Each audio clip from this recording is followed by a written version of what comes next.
পূর্ব লন্ডনের ইস্ট হামের জনপ্রিয় রেস্তোরাঁ উদয়া ৩ মাসের জন্য লাইসেন্স হারিয়েছে। হোম অফিসের তদন্তে ধরা পড়ে রেস্তোরাঁটি কর্মীদের ন্যূনতম মজুরির নিচে বেতন দিচ্ছিল, আর কয়েকজন অবৈধ অভিবাসীকেও কাজে লাগাচ্ছিল।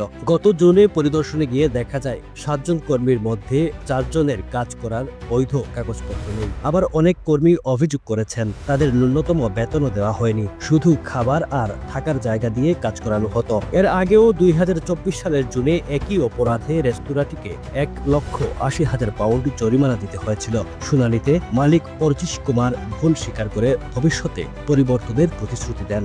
স্থানীয় এমপি স্টিফেন টিমসও তার পক্ষে চিঠি লিখেছিলেন, কিন্তু কাউন্সিল জানায় মালিক আর ম্যানেজার কেউই নিয়মকানুন সম্পর্কে সচেতন ছিলেন না। তাই উদয়ার লাইসেন্স ৩ মাসের জন্য স্থগিত করা হয়েছে। সঙ্গে দেওয়া হয়েছে নতুন কঠোর শর্ত। ১৯৯৯ সাল থেকে কেরালান খাবারের জন্য বিখ্যাত এই রেস্তোরাঁর ভবিষ্যৎ এখন অনিশ্চিত। Running a restaurant? Your food deserves the spotlight. Currywalla Media. Let's make your food famous.